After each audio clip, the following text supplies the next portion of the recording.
আসসালামু আলাইকুম, আমি ফারজানা আক্তার ফাইজা। আর আমি আছি আপনাদের ইংরেজি শেখার পথে। ইংরেজি বলার ক্ষেত্রে এবং লেখার ক্ষেত্রে আমরা সাধারণত কিছু ভুল করে থাকি। আজকে আমরা সেই ভুল নিয়ে বিস্তারিত আলোচনা করব। হি don't like coffee, he doesn't like coffee. He, she অথবা ইটের সঙ্গে সবসময় ডাজন্ট ব্যবহার করতে হয়।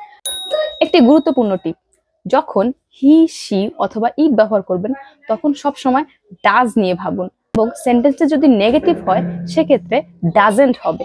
She doesn't, he doesn't, it doesn't. Preposition ভুল জায়গায় ব্যবহার করা। প্রেপোজিশন নিয়ে আমরা অনেকেই অনেকভাবে বিভ্রান্ত হই। সেক্ষেত্রে একটি সাধারণ ভুল নিয়ে যদি আমি বলি, I am good in English, এটি কি সঠিক বাক্য? ভুল। সঠিক বাক্যটি হলো I am good at English. আরেকটি উদাহরণ নিয়ে যদি বলি, I am waiting you, কি মনে হচ্ছে না এখানে একটি প্রেপোজিশন দরকার?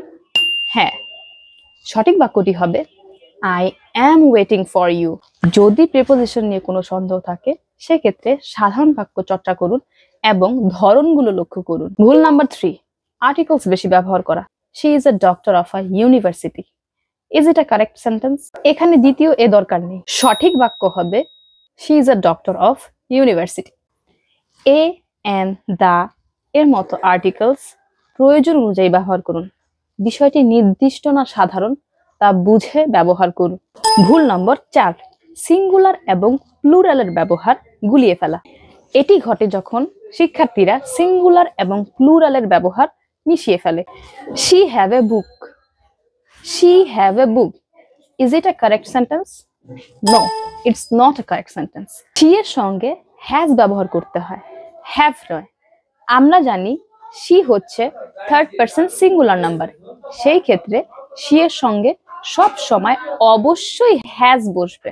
মনে রাখতে হবে he, she এবং it হচ্ছে থার্ড পারসন সিঙ্গুলার নাম্বার, সেক্ষেত্রে he, she এবং it এর সঙ্গে সব সময় has বসবে।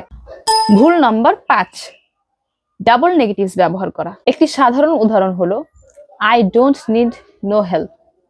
এটি একটি ভুল বাক্য, কারণ একটি সেন্টেন্সে যদি আমরা দুটি নেগেটিভ একসঙ্গে ইউজ করে থাকি সেক্ষেত্রে সেন্টেন্সটি পজিটিভ হয়ে যায়। সঠিক বাক্যটি হবে I don't need any help. যদি সেন্টেন্সে নট বা ডোন্ট ব্যবহার করেন সেই ক্ষেত্রে একই সেন্টেন্সে নো এবং নেভার এড়িয়ে চলুন। ভুল নম্বর 6, সিন্স এবং ফর এর ব্যবহার গুলিয়ে ফেলা। একটি সাধারণ উদাহরণ দিয়ে শুরু করা যাক।